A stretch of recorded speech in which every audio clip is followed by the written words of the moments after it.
మొన్న పోలింగ్ రోజున అంటే మే 13వ తేదీన జరిగిన పోలింగ్ రోజున ఎక్కడైనా ఈవీఎంలు మోసం జరిగిందని కానీ లేకపోతే ఈవీఎంలో మేము ఒకదానికి నొక్కితే ఇంకో దానికి పడిందని కానీ లేకపోతే ఆల్రెడీ కొన్ని ఓట్లు వేసుకున్నాయని ఎక్కడన్నా ఆంధ్రప్రదేశ్ మొత్తంలో ఎక్కడైనా వినపడిందా? ఆ మాటకు వస్తే భారతదేశం మొత్తంలో ఎక్కడైనా వినపడిందా? ఇంకా 2019లో దేశవ్యాప్తంగా కొన్ని గొడవలు అయినాయి. అట్లాగే ఆంధ్రప్రదేశ్లో కూడా అక్కడక్కడ మేము వెళ్ళి వేసేసరికి 101 అని వచ్చింది, 120 అని వచ్చింది, ఇట్లాంటి అక్కడక్కడ వినపడింది. ఈసారి అసలు ఏం లేదు. అయినా ఎందుకు జగన్మోహన్ రెడ్డి గారు ఇప్పుడు ఈవీఎంల మీద పెద్ద బండేస్తున్నాడు? పైగా చాలా పెద్ద పెద్ద మాటలు, ప్రజాస్వామ్యము, మూలస్తంభము, ఓటు హక్కు, అవి వినడానికి చాలా ఆదర్శాలుగా వినపడుతున్నాయి. అయితే ఎందుకు ఇట్లా ఈవీఎంలు ఓడిపోయిన ప్రతిసారి ఈవీఎంల గురించి మాట్లాడతారు ప్రతి వాళ్ళు? నాట్ ఓన్లీ జగన్మోహన్ రెడ్డి, అందరూ.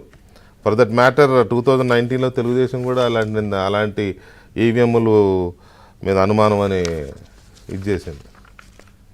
అంతకుముందు పార్టీలు కూడా ఈవీఎంల మీద అనుమానం వ్యక్తం చేసినాయి. బీజేపీ అధికారంలో రాకముందు బీజేపీ పదే అదే పాట, ఇప్పుడు కాంగ్రెస్ అదే పాట. కానీ ఈసారి ఇక జగన్మోహన్ రెడ్డి గారి డోస్ ఎక్కువైంది, అదే పనికున్నారు. ఎందుకు మరి ఈవీఎంల మీద ఇంత అనుమానం వచ్చింది? పోనీ ఈయనేమన్నా దాని మీద ఉన్నారా అంటే లేదు. 2019లో ఈవీఎంలు సూపర్ అని చెప్పి ఆయన కితాబు ఇచ్చిన సందర్భం ఉంది. అసలు ఈవీఎంలో మీద ఎందుకు వెళ్తోంది చర్చ అనేది ఒక అంశం అయితే, మొన్న పోలింగ్ జరిగిన రోజు ఆ ప్రస్తావన ఎక్కడైనా వచ్చిందా అనేది ఇంకొక చర్చ అయితే, ప్రజల ఆ రోజు మూడ్, ఓట్లు వేసే రోజు కానీ ఓట్లు వేయడానికి కొద్ది రోజుల ముందు కానీ ప్రజల ఆ మూడ్ చూస్తే ఈవీఎం మోసం చేసినట్టుందా లేకపోతే జగన్ మోసం చేసినట్టుందా?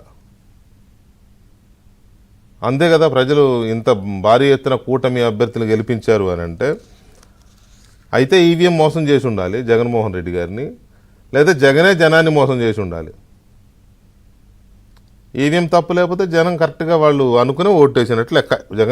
జగన్ గారి మాటలను కనుక మనం డీకోడ్ చేస్తే అయితే ఈవీఎంలు జగన్ గారిని మోసం చేసి ఉండాలి, లేదా జగన్ గారు జనాన్ని మోసం చేసి ఉండాలి.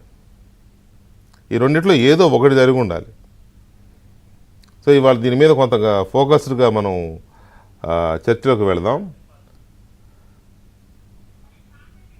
మనతో కేకే సర్వే తెలుసు కదా, మొన్న